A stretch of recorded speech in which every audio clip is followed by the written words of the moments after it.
Singing in the rain, just singing in the rain, what a glorious feeling. Hey guys, welcome back to Halloween on Military Street, and the second episode we are talking all things Toho Studios. And of course, you can't do Toho Studios without Godzilla. So in the background, we have just a random Godzilla movie playing. Again, I tried playing the video game for you guys, but the whole internet thing is still a bust right now. So we'll figure something out down the road when it comes to that stuff. I might have to get some old school systems to play some of the old school games. But yeah, let's dump. Yeah, I say dump because I see the airplane and everything, and I see everybody in the ring. But let's jump right into this, all right? Let's talk about Toho Studios. Now, Toho Studios actually predates World War II as far as movies go.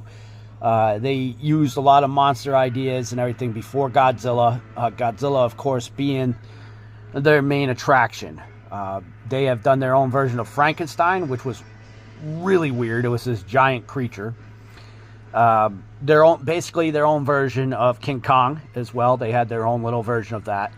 To give you guys some really cool facts about Godzilla, the first thing, Godzilla was supposed to actually be a squid. It was not supposed to be a giant lizard. The original name of Godzilla was Gojira, and you actually heard it in the 1998 movie, which everybody hates. And if Cyborg is watching this right now, he's going to say that that was not an actual Godzilla movie, which kind of was. But as far as how do we tie this into World War II, you're probably sitting there scratching your head and saying, what does this big lizard have to do with World War II? It has a lot to do with World War II, and this is how we're going to tie this in. You see, Godzilla was kind of made as a punishment for what had happened to the Japanese and how the Japanese Imperial Army had reacted, and Navy in the Imperial Kingdom, causing their own people to be, well, unfortunately, we know the ending of World War II. Not to get into great details of that. So it was a punishment for them. Mother Nature was punishing them for what had happened inside there, and Godzilla was punishing them in general, destroying the area because the radiation and everything caused the creature. The creature itself, it turned 71. It was 70 last year. It was the first time also last year where a Godzilla movie actually got nominated for an award. The Godzilla, I think, -1. That was really good, by the way. And then later on, the second one would, the Godzilla vs. Kong would come out, and kind of in a bad timing. But yeah, it's like I said, it's a punishment. I got a little ahead of myself. You guys got to forgive me for that. I do that sometimes. Now, as far as, let's get into this too. Were there any soldiers during the World War II era that may have actually been a part of the Japanese Imperial Army? And that question and that answer I could give you is 100% yes. One of the major directors, Toshiro Honda, was a director of Godzilla in 1954. He served in the Imperial Army, and he actually became a prisoner of war. And a lot of these ideas that you see up here are ideas that he had sketched out and was talking about. The creatures and everything prior to Godzilla. And then, of course, he would direct the 1954 Godzilla. This next gentleman's kind of cool. His name is Toshio Mifuno, which he is a former not only Imperial Army, but he was an Imperial Army, this makes no sense, Air Force photographer. And he had actually seen a lot of the horrors of the Japanese kamikazes. He had taken pictures of that. And he just wanted to be an actual photographer for Godzilla, but he ended up becoming one of the major actors, and he starred in a lot of Toho flicks and everything going forth. There probably were more, but those were the two notable ones that popped up. So that is that's a little bit behind that. Now, if you guys fast forward a little more, even the American one there, the Godzilla that just came out, they're kind of warning us about the hazards of nuclear waste. And you see it in the Godzilla movie where he siphons out the nuclear waste to go after King Kong. So there's all that still inside there, and it's still, to this day, Godzilla is supposed to preach the warnings of nuclear effects on this world. And it's no longer just attacking Tokyo. We've seen that. He now attacks America as well. So that's a little tidbits back to you. Now, I wonder what you guys think. And as you can see in the center of that ring, I have put not only Gamera, but Godzilla. And you can see our gnome buddies there have been patiently waiting for us to introduce them.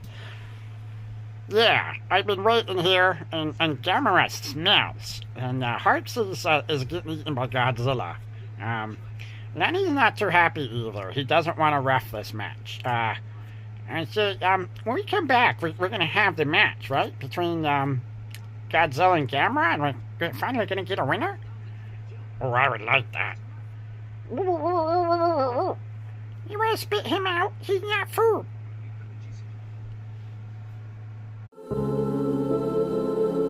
Just so you guys aren't confused, yes, you are about to see two toys tangle it inside of a wrestling ring. Yes, I am out of my mind crazy.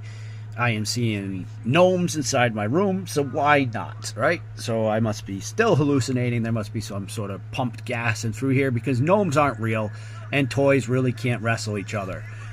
So what I have here is a prop setup of Gamera versus Godzilla, one of the most sought-after verses in the monster universe that will never happen.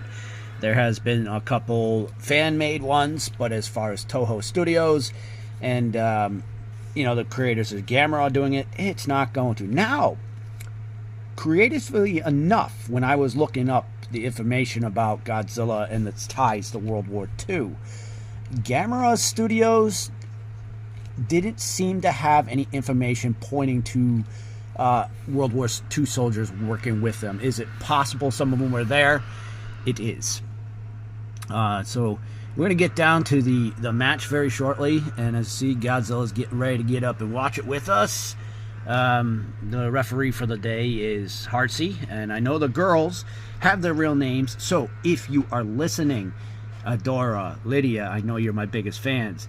Down below in the comments, tell me the gnomes' real names so I stop forgetting them. I am hallucinating these guys here anyways. They do not exist, right? So it's, use your powers, girls, and let me know what's going on. And as we can see, we're going to go right down to the conflict. Godzilla is getting a little agitated. He's looking towards Heartsy's way. Now don't you come near me. You guys are supposed to be fighting. And, here we go.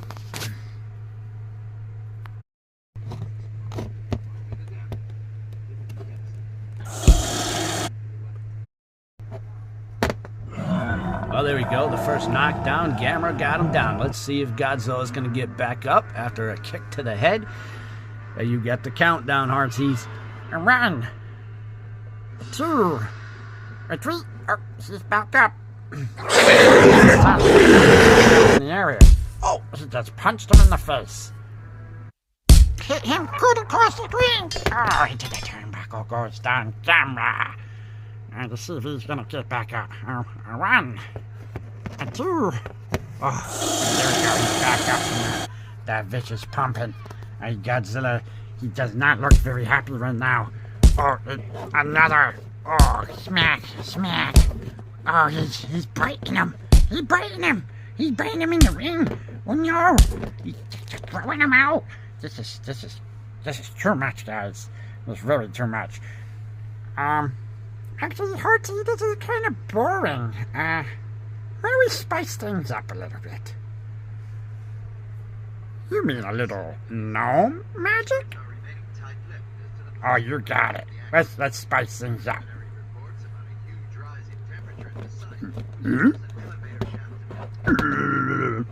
He's arguing with me. I told him I'm going to spice things up. Poof! Out of nowhere, the American army stays to stay today and stop the battle. Oh, they were talking to each other. I don't think they're very happy with us.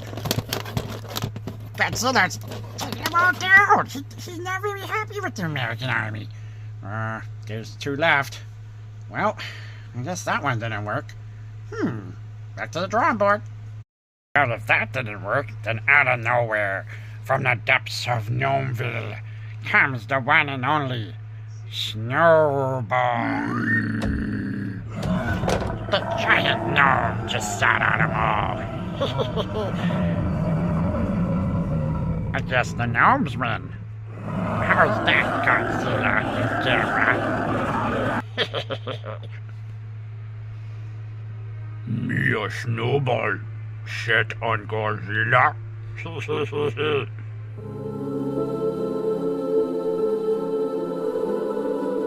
Come on, guys. Now, that was the biggest screw job since Freddy vs. Jason. We could have had a winner for that.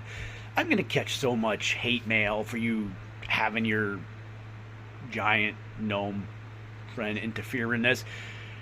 It was bad enough we had small gnomes, but now there are big white gnomes called Snowball. I'm beginning to think that there is poisonous gases leaking in through my house here, my living space. I'm now seeing giant gnomes. What's next? Oh, God. So are the plans still going through to get Chuckles out? Yeah, we did the enchantation, but there's some problems going on. We can't seem to fix all of it. We gotta find some way of getting him back in Chuckles' in Captain Rendrak's body. You almost said Chuckles. I did. We all make mistakes, so.